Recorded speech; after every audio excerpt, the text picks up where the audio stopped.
अग्निहोत्र का पूरे जीवन भर पालन करने वाली और हम सब की जो है चिंता करने वाली, हमें उबारने वाली हमारी सदगुरु संचालिका जी से भी निवेदन करूंगा कि आशीर्वचन देते हैं। उसके उपस्थित सभी को मेरा नमस्कार। सवेरे से जो चर्चा हो रही है तो उसमें रामाचंद्र जी ने जो सवेरे विषय प्रस्तुत किया, परमाणु ने मतलब इतने बारीक स्तर पर ऐसे कार्य होता है, इसका उन्होंने दर्शन सवेरे कराया था। और अग्निहोत्र उसी बारीक मतलब बहुत सूक्ष्म स्तर पर कार्य करता है। अग्निहोत्र का परिणाम सब पर होता है। अग्निहोत्र की जो कार्य पद्धति है वो सूक्ष्म ही है। स्थूल रूप से अग्निहोत्र को समझना या अग्निहोत्र के अनुभवों को समझना कठिन होता है। अग्निहोत्र करने से ही समझ में आता है अग्निहोत्र क्या इतना गहरा हमारे जीवन पर परिणाम डालता है, ये अपने अनुभवों से समझा जा सकता है। उसके बाद जैन जी ने साहब का थोड़ा सा परिचय दिया। विस्तीर्ण चरित्र है इसलिए मैं थोड़ा सा ही कहूँगी कि थोड़ा सा 1 घंटे में जितना बता सकते थे उन्होंने बताया कि किस तरह से अग्निहोत्र हमारे बीच में आया। जो चीज़ हजारों वर्षों से लुप्त हो गई थी, उन्होंने भगवान बुद्ध का उल्लेख किया था। उस समय में यज्ञों में बहुत ज़्यादा हिंसा प्रचलित थी और हिंसा के बगैर यज्ञ हो नहीं सकते, ऐसी एक जनमानस में धारणा मजबूत हो चुकी थी। इसलिए भगवान बुद्ध ने उनको कराना तो ये था कि हिंसा रहित यज्ञ करवाएं, और वो धारणा इतनी मजबूत थी कि हिंसा रहित यज्ञ होना उस समय में संभव नहीं था। इसलिए उन्होंने प्रयत्न पूर्वक जगह जगह घूम करके लोगों को उपदेश दे करके यज्ञ बंद करवाए। एक हिस्सा था वो यज्ञ बंद करवा के वापस से सही ढंग से यज्ञ शुरू कराना। तो उनके उस कार्यकाल में केवल यज्ञ बंद कराने का ही काम हो पाया और वापस अहिंसक यज्ञ हो, ये वाली स्थिति बन नहीं पाई। तो तब से यज्ञ बंद हो गए। पहले बड़े बड़े यज्ञ बंद हो गए। बड़े बड़े यज्ञ केवल राजा लोग ही किया करते थे, क्योंकि उसमें काफी व्यय होता था और घर घर में होता था अग्निहोत्र। तो जब बड़े यज्ञ बंद हो गए तो धीरे धीरे वो यज्ञ चलन से चले गए, धीरे धीरे अग्निहोत्र भी बंद हो गया। अग्निहोत्र के बंद होने के पीछे एक कारण ये भी रहा कि उसमें बहुत सारी जटिलताएं ले आए। कोई भी काम को जब बहुत कठिन कर दिया जाता है तो फिर वो लुप्त हो जाता है। फिर अग्निहोत्र में भी बहुत सारा अग्निहोत्र को कठिन स्वरूप बना दिया गया अग्निहोत्र का, और केवल ब्राह्मणों तक सीमित रह गया। ब्राह्मणों में भी कुछ विशिष्ट शाखाओं तक ही सीमित रह गया। और इस तरह से आज के समय में अपन देखें तो वो अग्निहोत्र तो बंद हो गया। इसलिए कह सकते हैं कि 2500 साल से जो अग्निहोत्र बंद था वो फिर से 2500 साल के गैप के बाद 22 फरवरी 1963 को शुरू हुआ। और शुरू कैसा हुआ, जैसा मैं बता रही हूँ कि अग्निहोत्र को जटिल बना दिया। तो जटिल बनने के बाद अग्निहोत्र लोगों की पहुंच से इसलिए बाहर हो गया कि खुद का मकान होना चाहिए, घर में गाय होना चाहिए। उस व्यक्ति को व्यवसाय के लिए समय नहीं है, वो पूरा टाइम अग्निहोत्र के लिए देगा, तो उसकी पूरे खाने पाने की व्यवस्था होना चाहिए, तो ही कोई अग्निहोत्र कर सकता था। इतना कठिन अग्निहोत्र को कर दिया गया। उसके लिए अध्ययन करना पड़ता था, दीक्षा लेनी पड़ती थी, और दीक्षा लेने के बाद घर में ही फिर रहना है, कोई व्यवसाय नहीं करना है, केवल अग्निहोत्र करना है। आज भी भारत में ऐसे 200-250 अग्निहोत्र को पुरानी जो पद्धति थी उस पद्धति से करने वाले लोग सरकारी इसमें आज भी रजिस्टर्ड है। वो पूरे भारत में 150-200 की संख्या आज की तारीख में है। तो एक तरह से वो यह हो गया कि वो दान पर ही निर्भर रहने लगे। और साहब ने अपनी किताब में लिखा है कि धर्म का आचरण जो होता है वो आदमी को लेने वाला नहीं, देने वाला बनाता है। तो उस अग्निहोत्र की जटिलता ने लेने वाला बना दिया। इतना जटिल उस अग्निहोत्र को कर दिया गया, क्योंकि कहीं हिल डुल नहीं सकते, तो खुद का मकान होना जरूरी हो गया, गाय घर में होना जरूरी हो गया, क्योंकि दूध भी लगता था, घी भी लगता था, सकता था और बहुत कठिन नियम उनके साथ जोड़ दिए गए थे। तो ये जो अग्निहोत्र वापस आया वो अपने मूल रूप में आया। मूल रूप में आया यानी जो वेदों में अग्निहोत्र बताया गया है वो अग्निहोत्र मूल अग्निहोत्र है, जिसमें केवल 2 आहुतियां हैं। उसी समय में अग्नि तैयार करो जैसा आप लोग करते हैं। जैसा मैंने जाना है कि प्राय लोग यहाँ अग्निहोत्र करने वाले ही हैं, या कुछ ऐसे हैं जो तैयारी करके आए हैं, जाने के बाद शुरू करेंगे, और कुछ की मानसिकता बन रही है। तो वो तो आप अग्निहोत्र से थोड़ा सा जुड़ा हुआ है। ये जो अग्निहोत्र है इतना छोटे स्वरूप में ऐसा हजारों वर्षों पहले हुआ था। उसी समय में अग्नि तैयार करनी है, 2 आहुतियां देनी है, गाय का घी और अक्षत चावलों को। इसके बाद कुछ नहीं है, आगे पीछे कुछ नहीं है। ये मूल रूप है अग्निहोत्र।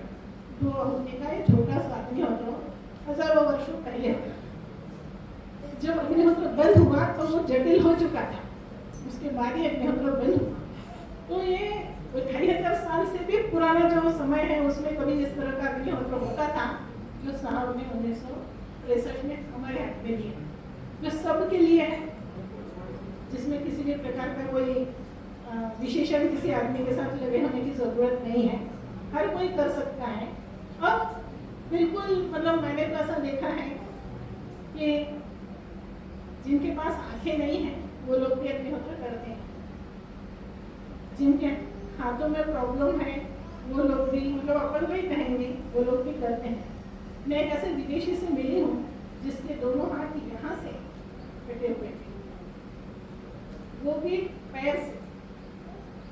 और आप उसका अग्निहोत्र देखो तो देखने में मजा आए। पैर से बाकायदा कंडे तोड़ना, उसमें जमाना, जलाना, और चम्मच उसमें फंसा करके चावल मिला करके आहुति देते दिखा है। तो जिसके पास पूरा शरीर है उसके लिए तो कोई समस्या है ही नहीं। जिसके नहीं है वो लोग भी अग्निहोत्र कर सकते हैं। इतना सरल करके अग्निहोत्र जो साहब ने हमारे सामने दिया है, इसके लिए उनको कितना लाखों धन्यवाद दिए जाएं तो भी कम है। क्योंकि धर्म के मामले में हमेशा जटिलताएं होती हैं और डर होता है कि सही नहीं करेंगे तो उसका कुछ विपरीत परिणाम सामने आएगा। बहुत सारे लोग अग्निहोत्र शुरू करते में यही सोचते हैं कि रोज नहीं हो पाया तो, कभी छूट गया तो उसके विपरीत परिणाम होंगे, तो नहीं करें। उससे बेहतर है कि न करा जाए। अच्छे के लिए करें और कुछ बुरा हो गया तो डर लगता है। अग्निहोत्र साहब ने ऐसा दिया है कि जिसमें कहीं कोई गलती की संभावना ही नहीं, और कोई मतलब कभी आप नहीं कर पाए उसका कोई दुष्परिणाम नहीं। जो आप करोगे और जो सही करोगे उसका आपको परिणाम मिलेगा। जो सही नहीं कर पाओगे तो नुकसान है क्या, उस दिन का फायदा नहीं है। हम टाइम चूक गए, टाइम पर करना है, मंत्र चूक गए, कुछ भी अगर हम चूकते हैं तो क्या होगा, उस दिन का परिणाम नहीं मिलेगा। नुकसान है पर वैसा कुछ नुकसान नहीं है कि कुछ पीछे का किया हुआ गड़बड़ हो गया, या व्रत कोई है आ गया, कोई और ने संकल्प किया है वो गड़बड़ होता है, ऐसा कुछ नहीं। जो आप करोगे उसका आपको लाभ मिलेगा, और विपरीत नहीं कुछ है ही। अग्निहोत्र का लाभ है और अग्निहोत्र गलत हुआ तो लाभ नहीं मिलेगा। तो इतना छोटा और इतना सरल करके दिया है कि व्यक्ति को कुछ भी सोचने की आवश्यकता नहीं है। आराम से गलतियां करता रहे और करता रहे, धीरे धीरे कभी तो भी सही हो जाएगा वो अपना करने में, और जहाँ से सही हो जाएगा वहाँ से उसको उसका परिणाम मिलने लगेगा। तो किसी भी प्रकार का उन्होंने भय नहीं रखा है, और जैसे भय नहीं है वैसे ही अग्निहोत्र में कोई लालच भी नहीं है। मैं अक्सर लोगों से कहती हूँ, जब परेशानियों में होते हैं तो उनको समझ में आता है कि कुछ करना चाहिए, कुछ उपाय हो उसका। तो अग्निहोत्र को इस तरह के परेशानी के उपाय के रूप में लोग अपनाना चाहते हैं। और मैं हमेशा ये कहती हूँ कि मकान बन जाना, खेत का डबल हो जाना, घर में गाड़ी आना, बेटी की शादी हो जाना, ये जो हम कठिन समझते हैं हमारे जीवन में, तो ये अग्निहोत्र से होता है। ऐसा कोई कहता है तो मैं मना कर देती हूँ। ये मेरा अग्निहोत्र का अनुभव करके लोग इस तरह के जब प्रसंग बताते हैं तो मैं कहती कहती हूँ कि मैं नहीं मानती कि ये अग्निहोत्र का अनुभव है। जो अग्निहोत्र नहीं करते उनके यहाँ भी ये सब होता है। तो ये तो सब होता ही है, ये तो होना ही है, जीवन क्रम है ये। तो ये अग्निहोत्र का अनुभव कैसा?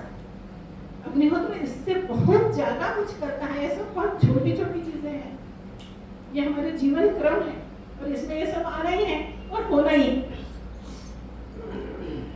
जैसे कई बार लोग कहते हैं मेरी नौकरी लग गई अग्निहोत्र का वजह से, मुझे हंसी आती है, मैं मना करती हूँ। इतने सारे लोगों की नौकरी लग रही थी, वो तो अग्निहोत्र नहीं करते। फिर तो ये अग्निहोत्र का अनुभव हुआ है, ये अग्निहोत्र का अनुभव नहीं है। अग्निहोत्र आपको वह देता है जो अन्य किसी चीज से नहीं मिल सकता।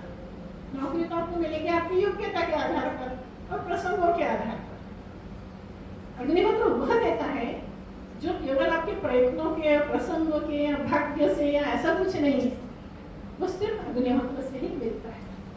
और इसलिए अग्निहोत्र बहुत बड़ी चीज देता है। ये तो जीवन का क्रम है और सबके क्रम में ये सारी चीजें आना है। किसी की थोड़ी अड़चन से पूरी होती है, किसी की आराम से होती है, बस इतना ही फर्क होता है।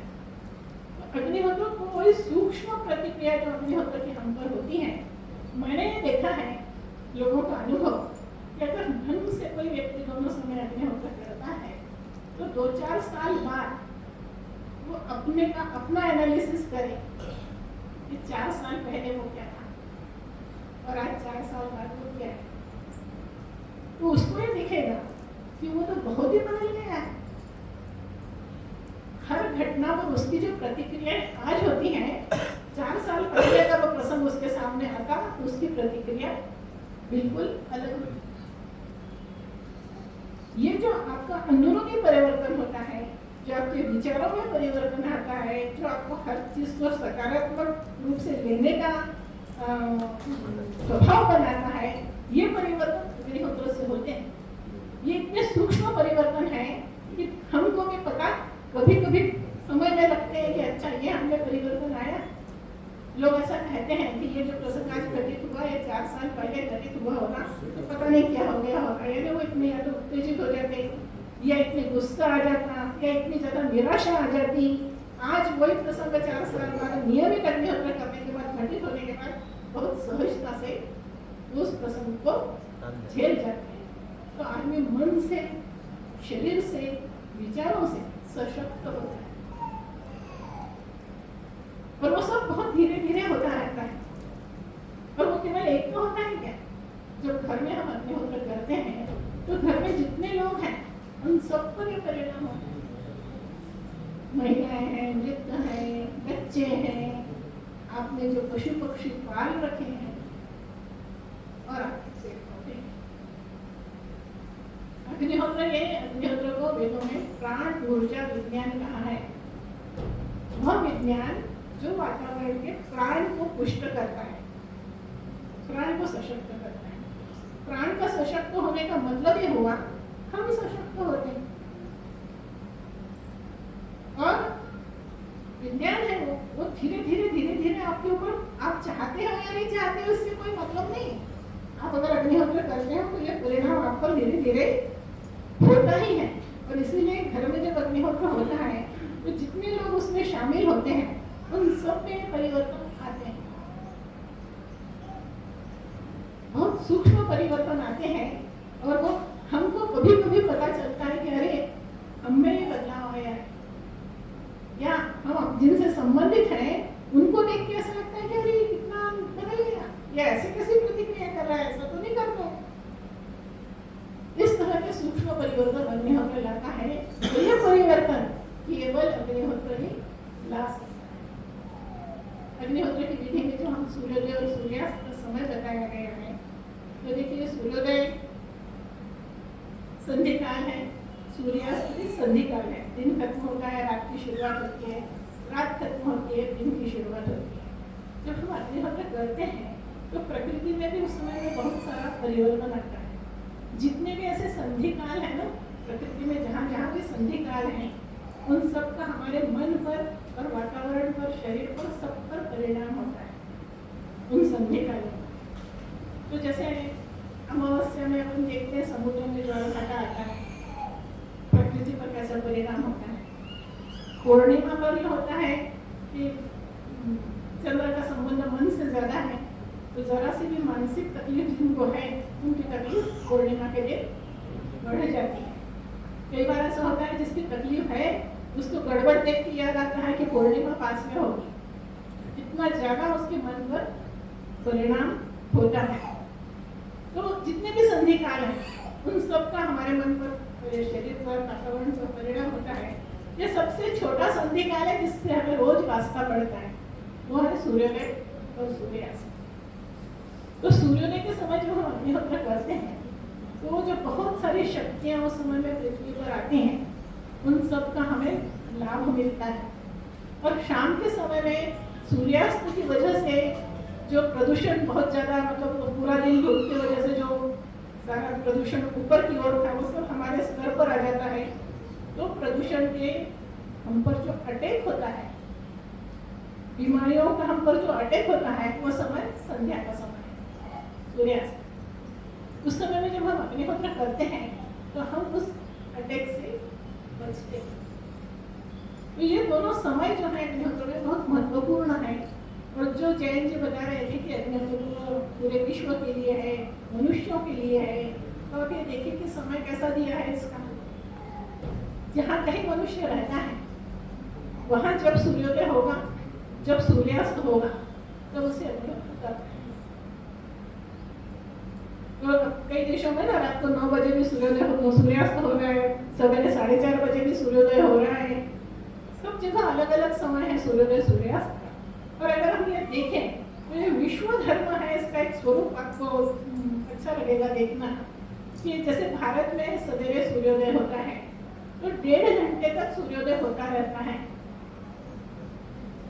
आपके यहाँ होगा थोड़ा 30 किलोमीटर 1 मिनट बाद होगा, और 25 किलोमीटर 30 किलोमीटर आप आगे चले जाएं फिर उसके 1 मिनट बाद होगा।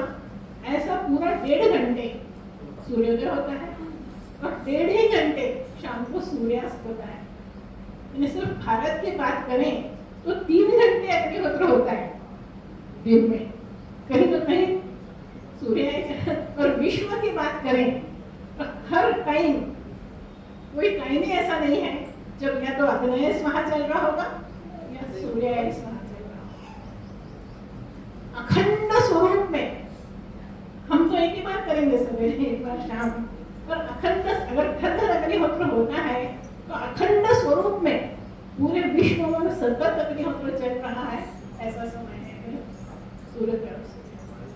ये इसकी व्यापकता दर्शाता है, इसकी जो हम कहते हैं विश्व धर्म है, मानव धर्म है।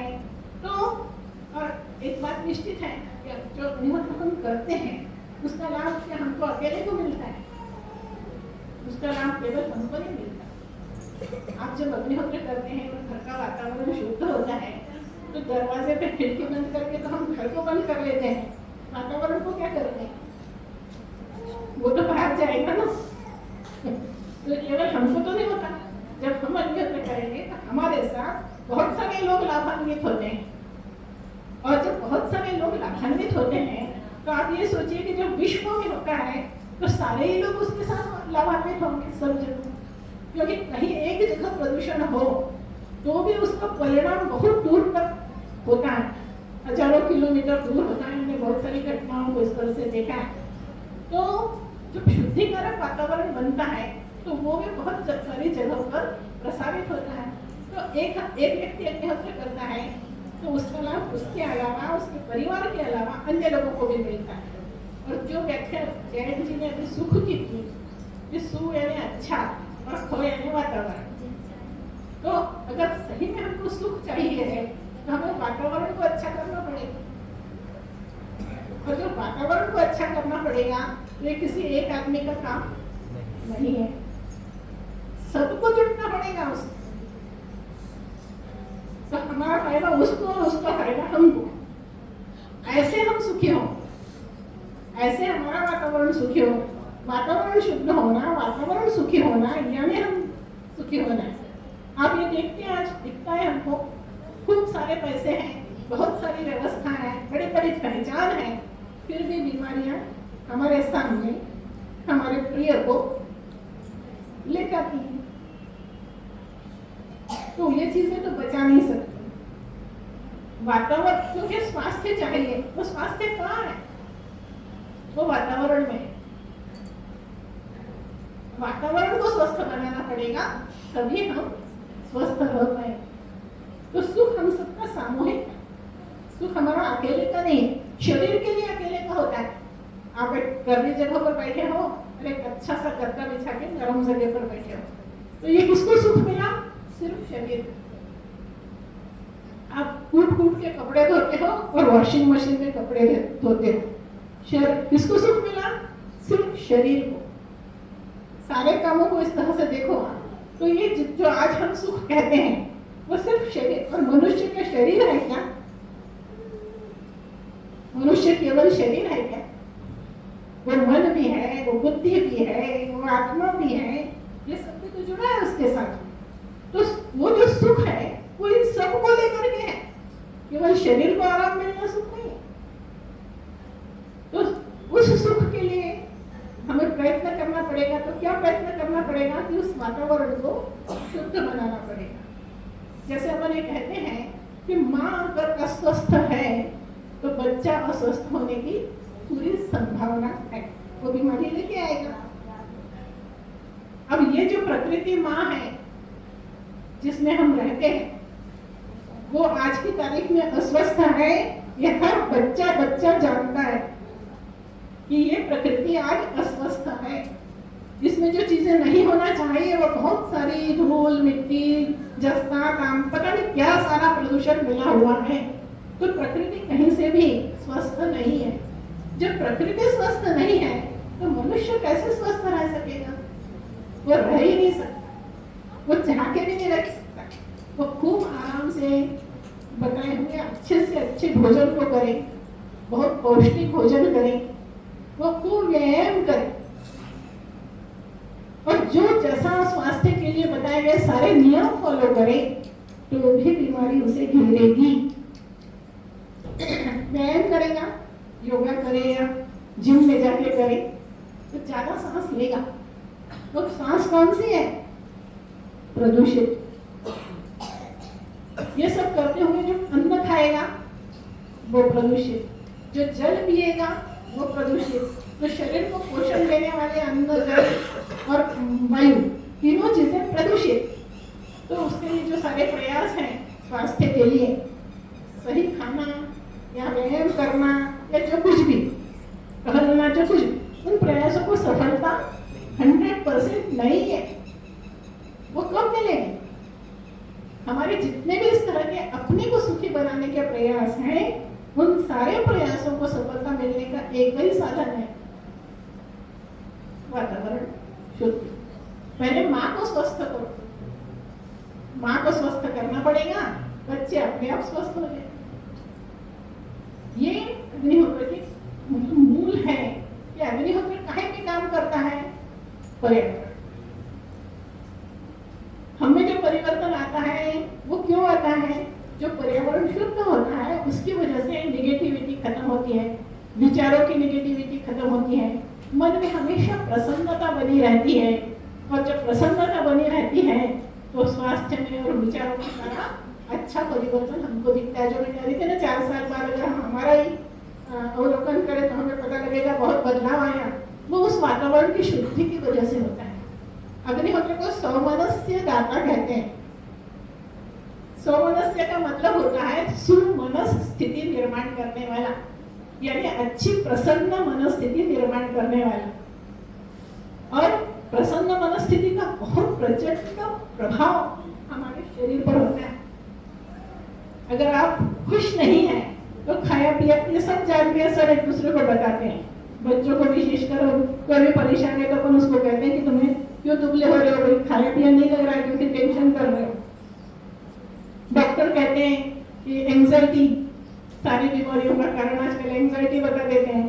पता ही नहीं चलता एंजाइटी का कारण क्या है, क्योंकि सब तो सही चल रहा है। फिर एंजाइटी कहाँ है? पर कहीं ना कहीं मन में डर है, कहीं ना कहीं कोई चिंता है जो खाई जा रही। तो आपका जो भोजन आप लेते हो वो भी आपको नहीं लगता। मन का इतना गहरा संबंध हमारे खान पान और स्वास्थ्य से है। अगर स्वस्थ मन रहेगा, सुमनस स्थिति रहेगी मन की, तो सूखी रोटी खाकर भी हेल्दी रहोगे और चुपड़ी खाकर के भी अस्वस्थ रहोगे। मन अगर अस्वस्थ है तो अग्निहोत्र क्या करता है? वातावरण शुद्ध करके आपको स्वास्थ्य देता है और सुमनस स्थिति निर्माण करके भी आपको अंदर से स्वस्थ करने का काम करता है।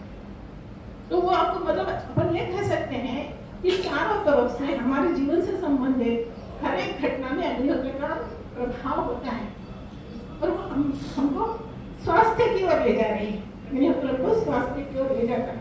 वो शारीरिक, मानसिक सब तरह का स्वास्थ्य हमें और पर्यावरण वाला स्वास्थ्य हमें देता है। तो अगर स्वास्थ्य चाहिए, और आज के समय में हमें ये सोचने की बहुत बड़ी जरूरत है कि ये जो प्रदूषित वातावरण है, जो बड़े हो गए वो बड़े हो गए, उन्होंने कुछ पिछला भी झेला है, कुछ मतलब कम है। जो बच्चे हैं उनके लिए क्या इतना प्रदूषित वातावरण जो हमने बना रखा है, बच्चों के लिए मकान बनाओ, बैंक बैलेंस करो, इसकी जरूरत नहीं है। उससे ज्यादा जरूरत यह है कि उनके लिए एक शुद्ध वातावरण तैयार करो, उनकी जिंदगी का अहम हिस्सा अग्निहोत्र बने, जिससे कि उनके पास जीवन रहे। आज तो जीवन ही संकट में है। आज के समय में जीवन संकट में है। आप देखो छोटे बच्चों के साथ आज एंजाइटी जुड़ी हुई है, टेंशन जुड़ा हुआ है, परेशानियां जुड़ी हुई हैं। और जो पेपरों की खबर हम रोज देखते रहते हैं उसमें दिखता है कि बालपन का जो मजा है वो आज के बच्चे नहीं ले पाए, है नहीं उनके पास। जो आपने लिया 20-25 साल पहले वो तब उनको उपलब्ध नहीं है। तो जब वो शुरुआती बीमारी से कर रहे हैं, फिर शुरुआत ही नकारात्मकता के साथ हो रही है, तो जिंदगी में उपलब्धियां क्या होंगी? तो हमारी सबसे पहली जरूरत यह है कि भविष्य के लिए हम अपने घर का वातावरण तो कम से कम अच्छा बनाएं, ताकि हमारी जो संतति है उसमें एक अच्छा वातावरण दे, अच्छा खाना, अच्छी शिक्षा। ये नंबर 2 पे है। सबसे नंबर 1 पे क्या है? जीवन। जीवन है तो सब कुछ है, और जीवन चाहिए तो वातावरण अच्छा होना चाहिए।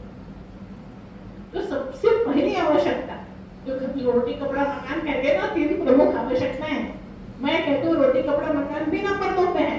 उसके पहले जरूरत है अच्छे वातावरण जो हमें अपने बच्चों को देना चाहिए। इसलिए कैसी भी हमारी जीवन शैली हो, कितनी भी व्यस्तताएं हो, कुछ भी हो, उसमें समय निकाल के अग्निहोत्र हमको करना चाहिए। अग्निहोत्र जिंदगी के साथ जुड़ी हुई चीज है। ये कोई वैसा धार्मिक कार्य नहीं है कि हमारी आस्था है तो हम कर रहे हैं और हमारी आस्था नहीं है तो हम नहीं कर रहे। जिसमें आपकी आस्था है कि नहीं है, किसने पूछा? आपको अच्छा वातावरण चाहिए ना, शुद्ध वातावरण चाहिए ना, तो आपको जैसे कमरे में कचरा है तो क्या करेंगे? झाड़ू उठाएंगे। झाड़ू में आपकी आस्था है देने से कोई मतलब नहीं है, झाड़ू साफ कर देंगे, उठाओ काम करो साफ करो। वैसे ही आज के समय में वातावरण को शुद्ध करने के लिए अग्निहोत्र के अलावा दूसरा साधन नहीं है, जिसमें आस्था का प्रश्न नहीं है। अग्निहोत्र से क्या मिल रहा है? वो हमारी सबसे पहली जरूरत है जो अग्निहोत्र से मिल रहा है, अग्निहोत्र से हो रहा है। मेरे बहुत सारे प्रयोग हुए हैं इस पर। आज के विज्ञान ने बहुत सारे प्रयोग किए हैं कि एक बार अग्निहोत्र करने के बाद 96% रोगाणु कीटाणु नष्ट होते हैं। 16x16 के कमरे का वातावरण कितना शुद्ध होता है, 12 घंटे बाद कितना रहता है, 24 घंटे बाद कितना रहता है, सब प्रयोग हुए हैं। और ये जो अग्निहोत्र भस्म आप कृषि में उपयोग करते हैं, ये भी अग्निहोत्र को तो इसी से पहचान सकते हैं आप, भस्म से ही। क्योंकि कोई भी चीज जो उपयोगी होती है तो उसका जो जैसे केला है और छिलके का क्या करते हो? फेंक देते हो। अभी लोग जानने लगे, थोड़ा तो खाद में उपयोग करते हैं, फूल लाने के लिए बहुत अच्छी चीज है केले का छिलका, पर वैसे सामान्यतः फेंका जाता है। खाने की चीज हम केले को मानते हैं। तो अग्निहोत्र में आप अग्निहोत्र कर लिया, भस्म बची जो फेंकने की चीज है, ये भी तो बहुत जीवनदायी और बहुत अद्भुत और चमत्कारिक है। रोज अपन पानी में मिला के इसको पी सकते हैं, पानी शुद्ध कर सकते हैं, औषधि के रूप में इसको उपयोग कर सकते हैं। और ये बेलजी भाई बता रही हैं ऊर्जा जल वो अग्निहोत्र भस्म के बगैर बनता ही नहीं है, फिटकरी और भस्म मिला के ही बनाया जाता है। तो जो मैं तो सोचती हूँ किसानों के लिए तो अग्निहोत्र वरदान है, क्योंकि किसान का मतलब है घर में गाय। आज नहीं होता पर ऐसा मतलब ही मान के चलना चाहिए। आज बहुत जगह किसान तो है पर गाय नहीं है घर में, क्योंकि गाय की जरूरत ही नहीं पड़ रही है, बैलों का उपयोग होता नहीं है, इसलिए बहुत सारे किसान आज के समय में ऐसे हैं। पर अभी जैसे मुझे नेपाली भाई से पता लगा इनको अग्निहोत्र करना है और इनका छोटा सा खेत है, तो इन्होंने सबसे पहले 3 कोठा बनाया और 3 गायों की व्यवस्था की है, ताकि कंडे बना करके कंडे की खेती तो जहाँ किसान के यहाँ नहीं होगी वहाँ आ जाएगी, उसके पास रखने की व्यवस्था तो है, कम से कम शहर में तो वो नहीं है। तो किसान का मतलब क्या हुआ कि घी घर का है, गाय का गोबर का कंडा घर का है, चावल घर में होता है, फिर बाहर से क्या चाहिए आपको? कुछ नहीं। जो घर में आपके सामान है उसका ढंग से उपयोग करना है, थोड़ा सा आलस त्यागना है, सवेरे उठना है और वो कृति करनी है। खर्चा शून्य है, अग्निहोत्र करने का खर्च शून्य है। तो ये तो एक बड़ा वरदान है ना कि कुछ करना ही नहीं है, कुछ खर्च भी नहीं करना है, कुछ नहीं करना है और आप अपने घर को स्वर्ग बना सकते हो। आप खुद यह महसूस करोगे। देखिए जो लोग अग्निहोत्र नहीं करते उनका ये हमेशा अनुभव होता है कि जो नियमित अग्निहोत्र करते हैं उनके घर पर बाहर का व्यक्ति आता है जिसने अग्निहोत्र को अनुभव नहीं किया है कभी, वो आके ही से बोलता है आपके घर में कुछ अलग लगता है। और वो आएगा तो दोपहर को 12 बजे, 3 बजे, शाम को 7 बजे जब अग्निहोत्र नहीं हो रहा है, पर आके ही वो महसूस करता है कि इस घर की का वातावरण अलग है। उसे क्या मालूम आप क्या करते हो क्या नहीं करते, पर वो जिसको उसका अभ्यास नहीं है उसको उसका परिवर्तित वातावरण का आभास होता है। इतना परिवर्तन घर में हमारे होता है। तो बहुत सारी चीजें ऐसी होती है ना कि जिसके हम आदी हो जाते हैं तो हमें समझ में भी नहीं आता, पर बाहरी व्यक्ति आता है तो वो कहता है अरे ये तो आपके यहाँ तो तुम्हारे आपके यहाँ कैसा वातावरण है, आपके यहाँ के पानी का भस्म डाला हुआ पानी पिला दो। उसी कॉलोनी का आपकी कॉलोनी का आदमी आया और आपके घर घंटा भरा है, उसने अपने भस्म डाल के रखी है, तो वो पूछेगा पानी कहाँ से लाए? आप ही की कॉलोनी का, आप ही की बस्ती का, उसी कुएं का पानी पीने वाला आदमी पूछेगा ये पानी कहाँ का है? इतना फर्क पड़ता है। तो ये जो अवशिष्ट है, जब ये इतना प्रभावी है तो इस पर से हम अग्निहोत्र को तोलें। ये तो बची हुई चीज है फेंकने वाली, तो जो मूल है उसका प्रभाव क्या है? तो अग्निहोत्र का प्रभाव पूरी तरह से तो बताया ही नहीं जा सकता, वो अनुभव करने की चीज है। पर मनुष्य जीवन से संबंधित कोई ऐसी बात नहीं है जिस पर अग्निहोत्र का परिणाम नहीं होता। तो इसलिए अग्निहोत्र की तरफ हमको ध्यान देना है, अग्निहोत्र को नियमित अपने दिनचर्या का हिस्सा बनाना है और अपने जितने भी परिचित हों, क्योंकि हमको सब मिलकर के वातावरण तैयार करना है, तो अपने सारे परिचित सब कुछ बताना चाहिए कि हम अग्निहोत्र करते हैं, आप भी करो, अच्छी चीज है। क्योंकि वो जैसे मैंने कहा इसमें आस्था का प्रश्न नहीं, उनकी आस्था है या नहीं है या इसको मानते हैं, ये धर्म नहीं है अग्निहोत्र। जो अपन प्रचलित धर्मों में देखते हैं वहाँ अग्निहोत्र नहीं आता। अग्निहोत्र क्या है? मनुष्य का धर्म है। मनुष्य, हिंदू मुस्लिम ईसाई वाला धर्म नहीं। मनुष्य का धर्म मतलब क्या हुआ कि धर्म को 2-3 तरह से व्याख्या की जाती है। उसमें धर्म की एक व्याख्या है कर्तव्य। आपको कर्तव्य के रूप में धर्म पर कहते हैं ना कि गृहस्थ धर्म है, राष्ट्र धर्म है, पहला काम करना है राष्ट्र धर्म है, पहला काम करना है गृहस्थ का धर्म है। तो वह धर्म का मतलब क्या है? कर्तव्य। तो हमारा प्रकृति के प्रति उत्तरदायित्व कर्तव्य है कि हम जब सब लेते हैं प्रकृति से और मुफ्त लेते हैं तो उसे कुछ न कुछ हमको लौटाना है। जो इतने सालों नहीं लौटाया वो नहीं लौटाया, जहाँ से ज्ञान मिला वहां से तो कम से कम ये प्रक्रिया शुरू करनी चाहिए कि लौटाए। हर चीज जो हम इस्तेमाल करते हैं वो हमारे इस्तेमाल से गंदी होती है।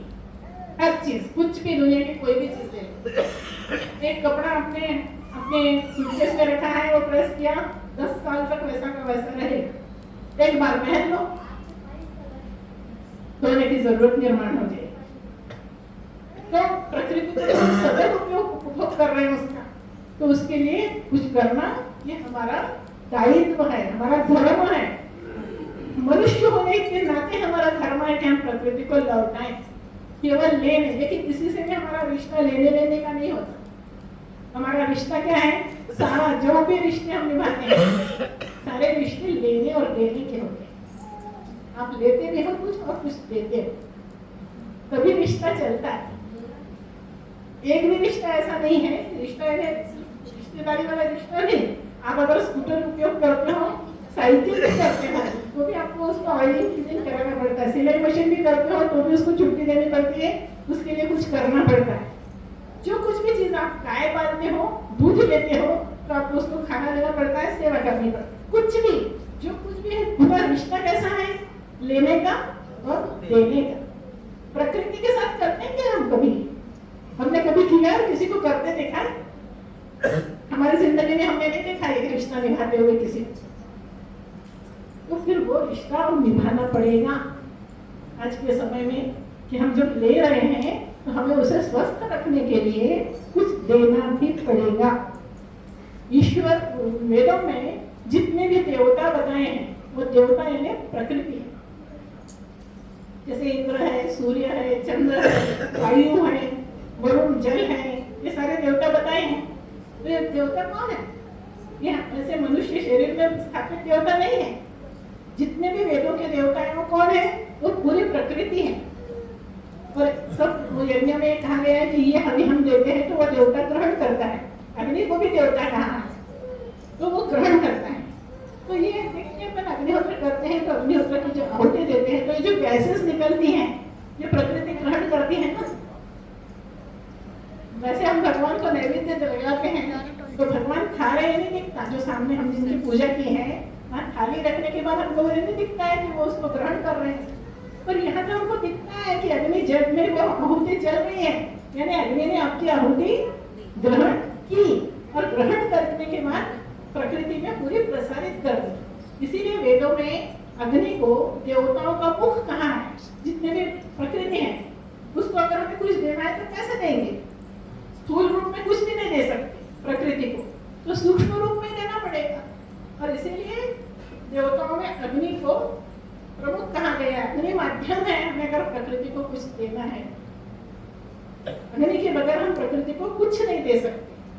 तो वेदों में इन्हीं को देवता कहा गया, प्रकृति को ही देवता कहा गया है। हम प्रकृति का एक हिस्सा है। अगर जैसे होता है कि कोई व्यक्ति बीमार पड़ता है या उसको कोई तकलीफ होती है तो पूरा महसूस करता है ना। हाथ में भी चोट लगे तो भी महसूस तो पूरे को होती है ना, शरीर को कुछ भी होता है शरीर को। तो ऐसे हम भी प्रकृति का हिस्सा है। जब प्रकृति में कोई भी तकलीफ है तो हम तकलीफ में है।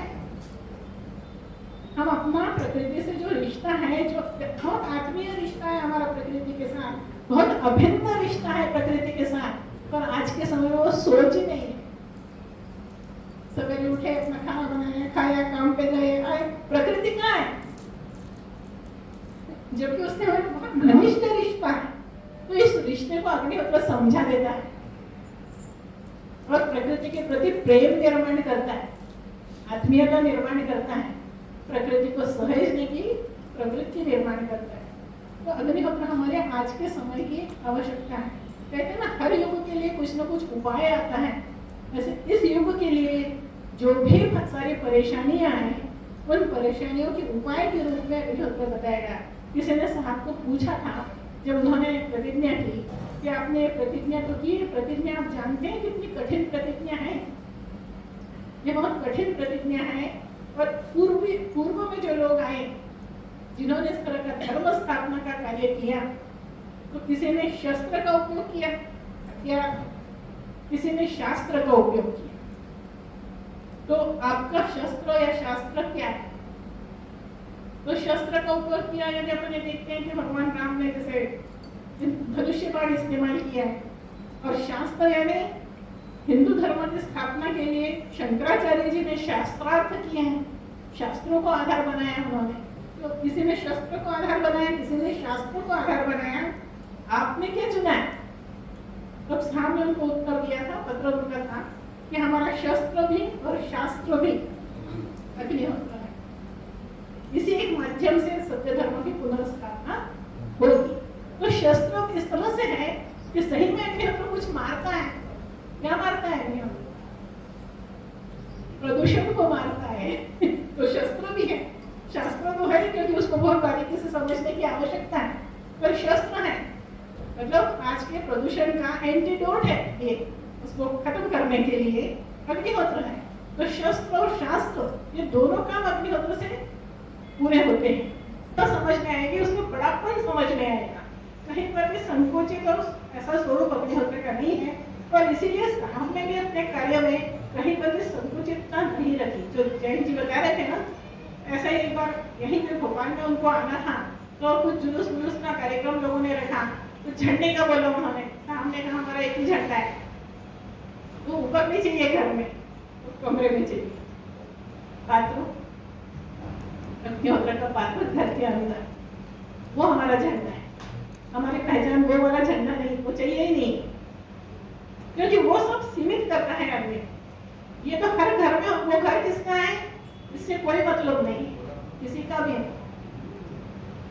तो ये जो व्यापकता है वो अग्निहोत्र में भी उस व्यापकता का, इसलिए मैंने आपको सूर्योदय सूर्यास्त के समय का बताया कितना व्यापक है।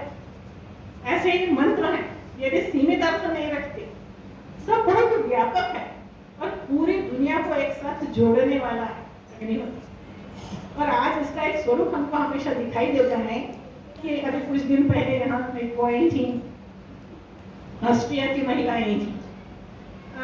आज के समय में अगर किसी स्टेशन पर अलग अलग देशों के 4 लोग मिलेंगे ना और सूर्यास्त के समय अग्निहोत्र करेंगे, तो चारों एक ही तरह से करेंगे। सबके पास यही पात्र होगा, यही मंत्र बोलेंगे, वैसे ही चावल घी की आहुति देंगे, एक सा दिखाई देगा। सबकी भाषा अलग है, सबके देश अलग है, सबके धर्म अलग है।